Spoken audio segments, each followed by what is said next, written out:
संभालेगा बीजेपी की कमान, ऊपर से फाइनल हो गया है नाम। आरएसएस की हरी झंडी, मोदी का मास्टर स्ट्रोक, 3 बड़े दावेदार। पुरुषों को भूल जाओ, इन 3 महिलाओं के नाम सबसे आगे। कौन होगा बीजेपी का नया बॉस? लंबे इंतजार के बाद बीजेपी को जल्द ही मिल सकता है नया राष्ट्रीय अध्यक्ष और इस बार इतिहास रचने की तैयारी है। सूत्रों की माने तो पहली बार बीजेपी की कमान किसी महिला नेता को सौंपी जा सकती है। आरएसएस ने भी इस फैसले को हरी झंडी दे दी है।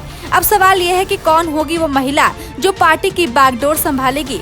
रेस में 3 दिग्गज नाम सबसे आगे है। केंद्रीय वित्त मंत्री निर्मला सीतारमण, इनका नाम सबसे मजबूत माना जा रहा है। उनकी राजनीतिक सूझबूझ, दक्षिण भारत में पकड़ और प्रभावशाली व्यक्तित्व उन्हें रेस में सबसे अव्वल बनाता है। तमिलनाडु से ताल्लुक रखने वाली निर्मला का चयन बीजेपी के दक्षिण मिशन और महिला आरक्षण बिल की प्रतिबद्धता को मजबूती देगा। दूसरा बड़ा नाम है डी पुरंदेश्वरी का। आंध्र प्रदेश बीजेपी की पूर्व अध्यक्ष, अनुभवी और बहुभाषी पुरंदेश्वरी ने भारत के ऑपरेशन सिंदूर में भी अहम भूमिका निभाई थी। दक्षिण भारत में पार्टी के विस्तार के लिए वो एक मजबूत चेहरा साबित हो सकती है। तीसरी दावेदार का नाम है वानती श्रीनिवासन। वकील से राजनेता बनी वानती ने 2021 में तमिलनाडु विधानसभा चुनाव में कमल हासन को हरा के सुर्खियां बटोरी थी। 1993 से बीजेपी से जुड़ी महिला मोर्चा की पूर्व राष्ट्रीय अध्यक्ष, केंद्रीय चुनाव समिति की पहली तमिल महिला सदस्य के रूप में उनकी उपलब्धियां उन्हें खास बनाती है। उनकी सादगी और जमीन की पकड़ उन्हें इस रेस में सबसे मजबूत दावेदार भी बनाती है।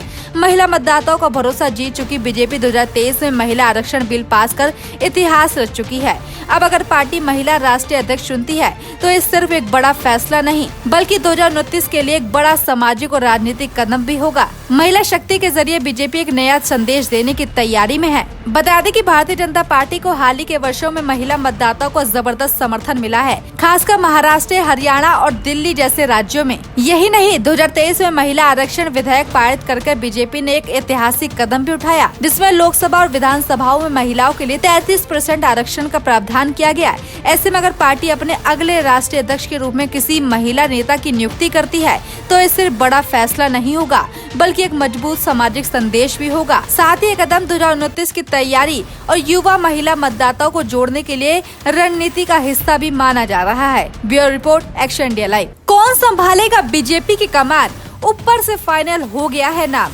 आरएसएस की हरी झंडी, मोदी का मास्टर स्ट्रोक, 3 बड़े दावेदार।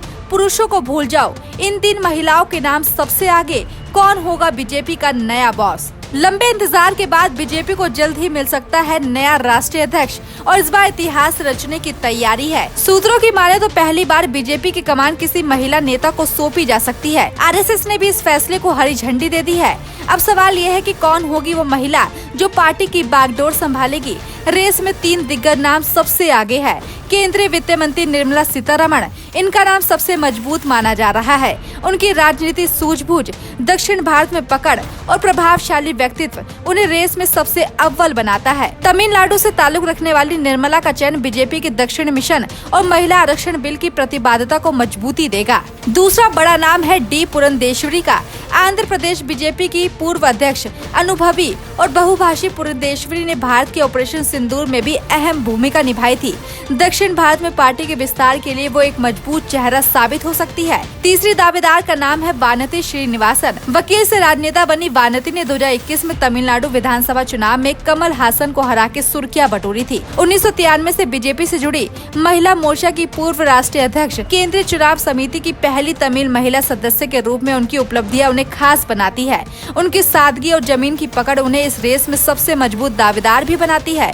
महिला मतदाताओं का भरोसा जीत चुकी बीजेपी 2023 में महिला आरक्षण बिल पास कर इतिहास रच चुकी है। अब अगर पार्टी महिला राष्ट्रीय अध्यक्ष चुनती है तो ये सिर्फ एक बड़ा फैसला नहीं बल्कि 2029 के लिए एक बड़ा सामाजिक और राजनीतिक कदम भी होगा। महिला शक्ति के जरिए बीजेपी एक नया संदेश देने की तैयारी में है। बता दें कि भारतीय जनता पार्टी को हाल ही के वर्षों में महिला मतदाताओं को जबरदस्त समर्थन मिला है, खासकर महाराष्ट्र, हरियाणा और दिल्ली जैसे राज्यों में। यही नहीं, 2023 में महिला आरक्षण विधेयक पारित कर बीजेपी ने एक ऐतिहासिक कदम भी उठाया, जिसमें लोकसभा और विधानसभाओं में महिलाओं के लिए 33% आरक्षण का प्रावधान किया गया है। ऐसे में अगर पार्टी अपने अगले राष्ट्रीय अध्यक्ष के रूप में किसी महिला नेता की नियुक्ति करती है तो ये सिर्फ बड़ा फैसला नहीं होगा बल्कि एक मजबूत सामाजिक संदेश भी होगा। साथ ही ये कदम 2029 की तैयारी और युवा महिला मतदाताओं को जोड़ने के लिए रणनीति का हिस्सा भी माना जा रहा है। Bureau report, action India live.